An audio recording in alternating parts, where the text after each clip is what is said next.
இந்த ஃப்ளிக்ஸ் ஜெட்ஸ் தமிழ் சேனலுக்கு வந்ததுக்கு நன்றி. இந்திய மற்றும் உலக மொழிகளில் உள்ள படம் மற்றும் சீரியல்ஸை அலசி ஆராய்ஞ்சி அக்குவேர் ஆணிவேர் ஆக்கி பார்க்கலாமா வேணாமான்னு நீங்க முடிவு பண்றதுக்கு ஒரு ரேட்டிங் கொடுக்கறது தான் என்னுடைய வேலை. வாங்க இன்னைய வீடியோக்குள்ள போகலாம். இன்னைக்கு நாம பார்க்க போறது Z5ல ஓடிட்டு இருக்கிற சட்டமும் நீதியும் வெப் சீரிஸோட விமர்சனம். சரவணன் மற்றும் நம்ரதா முக்கிய வேடங்கள்ல நடிச்சிருக்கிற இந்த சீரீஸை இயக்கினது பாலாஜி செல்வராஜ். மொத்தம் 7 எபிசோடு, ஒரு 15-20 நிமிஷம் தான் ஒவ்வொரு எபிசோடும் ஓடும். ஒரு திரைப்படத்தை விட குறைவான நேரமே ஓடக்கூடிய இந்த வெப் சீரிஸ் எப்படி வந்திருக்கு அப்படிங்கிறத மேல பார்க்கலாம். சட்டமும் நீதியும் ஒரு கோர்ட் ரூம் டிராமா அப்படின்னு சொல்லலாம். இதோட முக்கிய பாத்திரம் சுந்தரமூர்த்தி, ஒரு வக்கீல். இந்த பாத்திரத்துல சரவணன் நடிச்சிருக்காரு. இவருக்கு ஒரு 50 வயசு இருக்கும். மனைவி, வளர்ந்த மகன் எல்லாரும் இருக்கிற மாதிரி நமக்கு காட்டுறாங்க. சட்டம் நல்லா தெரிஞ்ச திறமையான வக்கீல் அப்படின்னு சொல்லப்படுற இவரு ஏதோ காரணத்தினால கோர்ட்ல போய் வாதாடாம கோர்ட் வாசல்ல பெஞ்சு போட்டு நோட்டரி பப்ளிக் வேலையை மட்டும் பாக்குறாரு. எந்த கேஸையுமே இவரு எடுத்து நடத்த மாட்டாரு. இதனால எல்லோரும் இவரை மறைமுகமாகவும் நேரடியாகவும் கிண்டல் செஞ்சுக்கிட்டே இருப்பாங்க. இவரோட சொந்த மகன் கூட இதனால இவரை மதிக்காம இருக்கிற மாதிரி நமக்கு காட்டுறாங்க.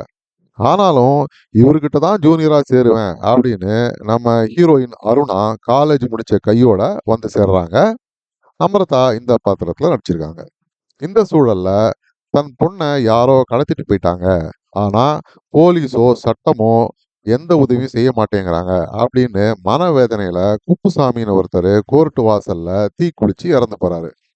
இத நேர்ல பார்த்த சுந்தரமூர்த்தி தானே இதை ஒரு பப்ளிக் இன்ட்ரெஸ்ட் லிட்டிகேஷனா ஃபைல் பண்ணி வாதாட ஆரம்பிக்கிறாரு அருணாவோட உதவியோட.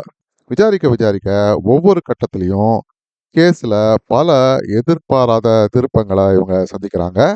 தவிர பணம் மற்றும் அரசியல் பலம் வாய்ந்த யாரோ இவங்களுக்கு பல தடங்கல்களையும் ஏற்படுத்துறாங்க. கடைசியா இறந்து போன குப்புசாமிக்கு நியாயம் கிடைக்குதா? இதுதான் இந்த சீரீஸோட மொத்த கதையே. இதுல எனக்கு ரொம்பவே பிடிச்ச விஷயம் என்னன்னா இதோட கதை தான்.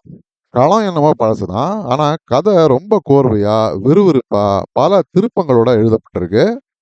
சில விஷயங்கள் கொஞ்சம் முரண்பாடாகவும் லாஜிக்கலா இல்லாத மாதிரி தோணினாலும் மெயின் கதை ரொம்பவே சாலிடா இருந்ததுனால இந்த சீரீஸ் ரொம்பவே என்கேஜிங்கா பார்க்குற வகையில எடுக்கப்பட்டிருக்கு. இன்ஃபேக்ட் கடைசியில கொஞ்சம் மெசேஜ் எல்லாம் கூட சொல்ல ட்ரை பண்ணது இந்த கதை. அதையும் அளவோட தான் வச்சிருந்தாங்க. அதே மாதிரி இதுல எமோஷனல் சுச்சுவேஷன்ஸ்லாம் நிறைய உண்டு. ஆனாலும் அதை ரொம்ப ஓவர் டூ பண்ணாம அளவோட வச்சிருந்தது எனக்கு ரொம்பவே பிடிச்சிருந்தது. மெயின் ஸ்டோரியிலேருந்து அங்க இங்க நகராம டைட்டா எடுத்துட்டு போயிருக்காரு டைரக்டர். பாராட்டுக்கள். இன்னொரு நல்ல விஷயம், ரொம்பவே ரியலிஸ்டிக்கான பாத்திரங்கள், சம்பவங்கள், பாத்திரங்களோட பிஹேவியர் எல்லாமே இருந்தது. எதுக்குமே சினிமாட்டிக்கான சொல்யூஷன்ஸ் கொடுக்காம முடிஞ்ச அளவுக்கு உண்மைக்கு நெருக்கமாவே எடுத்திருக்காங்க இந்த கதையை. நடிப்புன்னு பார்த்தா எல்லாருமே கொடுத்த பாத்திரத்தை கரெக்டாகவே நடிச்சு கொடுத்துருந்தாங்க. சரவணன் பாத்திரத்தை ரொம்பவே அழகா புரிஞ்சு நல்லாவே நடிச்சிருந்தாரு. மற்றபடி லொகேஷன், காஸ்டியூம்ஸ் எல்லாமே கதையோட அந்த ரியலிஸ்டிக் டோன் கெடாம எடுத்திருக்காங்க. குறைன்னு சொல்லணும்னா முதல்ல நான் சொல்லக்கூடியது பிஜிஎம் தான். ரொம்பவே ஓவர் டூ பண்ணிட்டாங்கன்னு நினைக்கிறேன். காட்சிகளில் எமோஷனல் சீன்ஸை டைரக்டர் ஓவர் டூ பண்ணனாலும் பிஜிஎம் ரொம்பவே எக்ஸசிவா மியூசிக்கு, பாட்டு அப்படின்னு ஓவர் டோஸா கொடுத்துருக்காரு விபின் பாஸ்கர். இதை கண்டிப்பா தவிர்த்திருக்கலாம். எனக்கு பர்சனலா இன்னொரு குறை என்னன்னா, வக்கீல் சுந்தரமூர்த்தியோட பாத்திரத்தை தவிர வேற எந்த பாத்திரத்தையும் அவ்வளவா டெவலப் பண்ணி எழுதவே இல்லை. இந்த பாத்திரத்தோடைய பேக் ஸ்டோரியே ஒரு சில காட்சிகள் தான் வருது. ஒருவேளை பட்ஜெட் பற்றாக்குறை அப்படி இப்படின்ற காரணங்கள்னால இப்படி செஞ்சுட்டாங்கன்னா தெரியல.